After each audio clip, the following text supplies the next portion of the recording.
You've heard it 1,000 times, the latte problem. The coffee you buy every day costs $5. That's $35 a week, $180 a month, $2,100 a year. Over 40 years, invested at 7% returns, that's approximately $475,000. Your daily coffee is costing you $500,000 in retirement. The math is technically correct. The conclusion is functionally meaningless. And it's one of the most persistent and destructive. Myths in personal finance: the idea that millionaires are built through cutting lattes, that wealth comes from eliminating small expenses, that the path to financial independence is paved with deprivation. It's not. And believing it costs people something far more valuable than the latte itself. Today we're going to dismantle this myth. Not because spending matters, it does, but because the frugal living framework has completely backwards the actual mechanism through which wealth is built. And missing that distinction keeps people focused on irrelevant expenses while ignoring the actual levers that would change their financial lives. Why the latte math misleads you. Let's start by acknowledging what's true in the latte calculation. $5 daily, invested at 7% annually for 40 years, does produce approximately $475,000. The math is correct. The relevance is catastrophically wrong. Here's why. $475,000 is not what the latte actually costs you. It's what the latte costs you if and only if you have an additional $5 to invest every single day after all your other expenses are covered. For most people, that's not how it works. Person A makes $50,000 annually. After taxes, they have approximately $38,000 in take-home pay. Their rent is $1,200 monthly. That's $14,400 annually. Their food, utilities, transportation, and other necessities consume another $15,000. They have approximately $8,000 annually left over, about $650 monthly. That $650 is not being spent on lattes that could be invested. It's being spent on surviving. If they cut the latte, they save $5 a day. They might apply that to their credit card debt. Or they might just have an extra $35 at the end of the week to get through to the next paycheck. The $5 doesn't go to an investment account. It goes to financial margin that barely exists. For Person A, the latte is not costing them $475,000 in retirement wealth. It's costing them $5. The frugal living narrative creates a false equivalence between cutting small expenses and building wealth. It implies that if you just reduce spending enough, wealth will automatically follow. It won't, because cutting lattes doesn't change the actual constraint on Person A's financial life. The constraint is income, not spending. The actual mechanism of wealth building. Let's be clear about what actually builds wealth. Income exceeding expenses consistently over time, with the surplus deployed productively. That's it. Nothing more magical than that. But the mechanism of building that surplus is not primarily through cutting lattes. It's through increasing income. Person A makes $50,000. After all expenses, they have $8,000 annually to invest. They invest it for 40 years. They accumulate approximately $500,000 in invested assets. Person B also makes $50,000 initially. They have the same $8,000 annually to invest. But Person B focuses on something different. They focus on their career trajectory, on skills, on earning potential.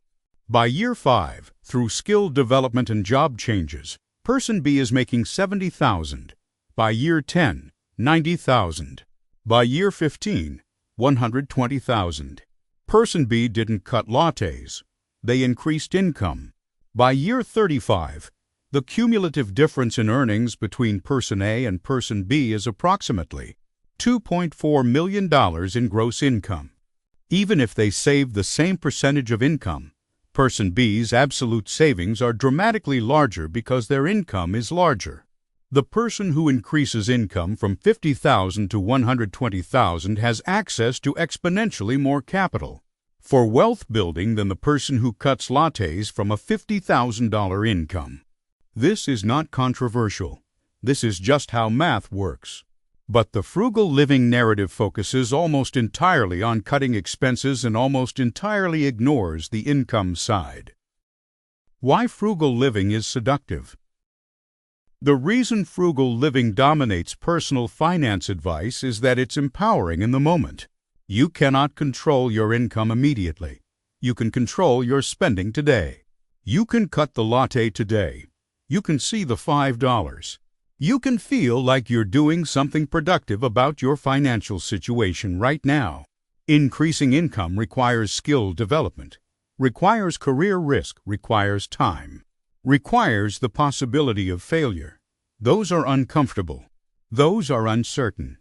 Cutting spending is immediate, certain, and under your direct control.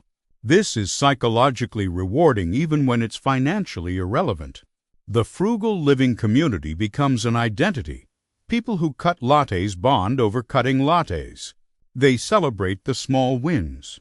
They share spreadsheets of their daily savings. They feel like they're doing the work. And psychologically, the work feels real. The progress feels tangible.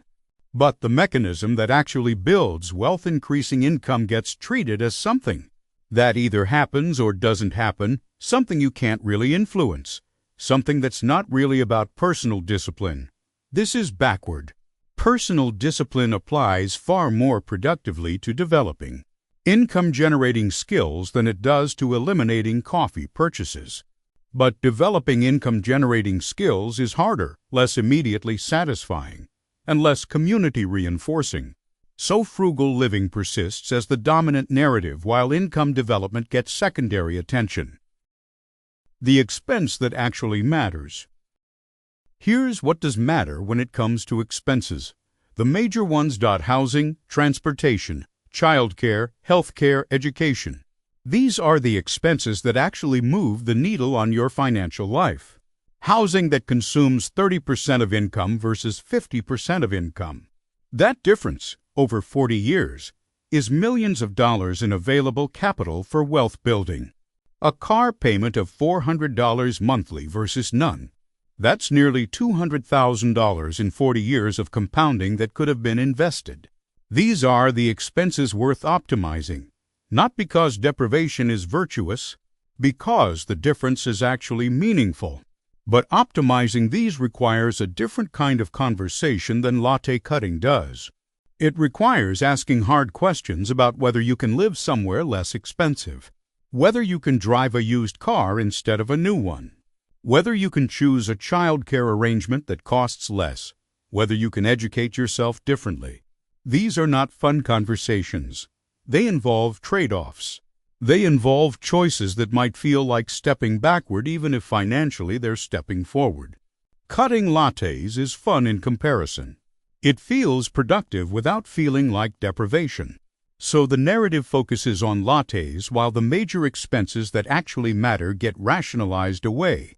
I need to live in this expensive neighborhood because of the schools, maybe, or maybe not. But the conversation is harder to have. I need a car payment because my car reliability matters. Maybe, or maybe a used car serves the same function. These are the conversations worth having, not about lattes. The hidden cost of excessive frugality. There's one more dimension that the frugal living narrative never addresses: the cost of the frugality itself. Extreme frugality requires time and attention, tracking every expense, planning every meal, shopping at multiple stores to optimize prices, maintaining the discipline of deprivation that time has value, and the value is frequently higher than the amount being saved. If you spend 10 hours a month optimizing expenses to save $100 monthly, you're being paid $10 per hour for your optimization work. If you spent those 10 hours developing a skill that could increase your income by $1 per hour, you'd produce $10 monthly. If you spent those 10 hours developing a skill that could increase your income by $20 per hour, You'd produce $200 monthly $200 that comes with zero deprivation and zero ongoing tracking. The frugal living narrative treats time as free and treats the discipline of cutting expenses as intrinsically valuable. It's not. Time is the most valuable asset you have. Spending it on tracking lattes instead of developing income-generating skills is an enormous opportunity cost. This is not an argument against prudent spending. It's an argument for understanding what's worth the time and attention to optimize what major expenses are. Lattes are not. Income development is worth the time investment. Tracking daily coffee purchases is not. What actually works? If you want to build wealth, here's the actual hierarchy. First, increase income. Develop skills, take on career risk.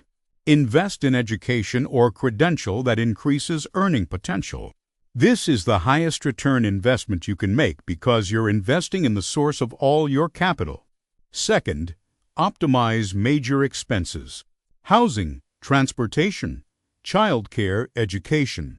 These are the expenses that, when optimized, create genuine capital that can be deployed productively.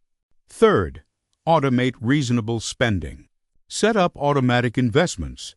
Stop tracking micro expenses. Build systems that don't require willpower.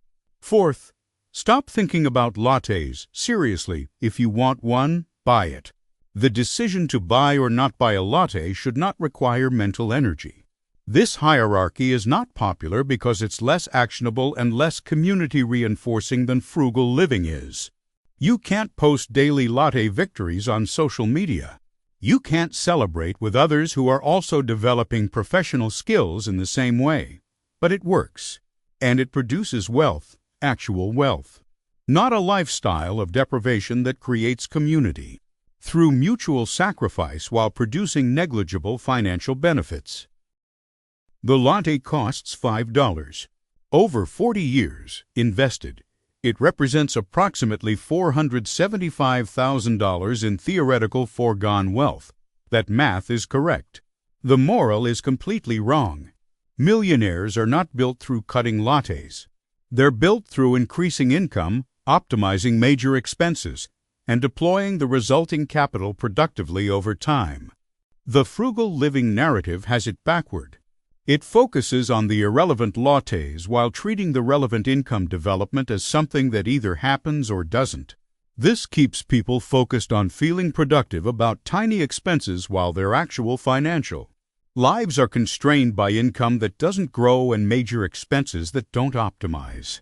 You can cut lattes, that's fine. But don't confuse micro-optimization with wealth building. Don't spend your most valuable asset, your time tracking $5 decisions while your $100,000 income stays stagnant.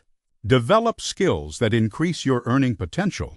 Make choices about major expenses that align with your values rather than just accepting defaults. Build systems that handle spending so you don't have to. And then, if you want a latte, get the latte.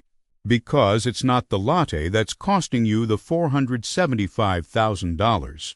It's the decade spent focused on the wrong financial levers while the real one's income, major expenses, and time deployed productively run unattended.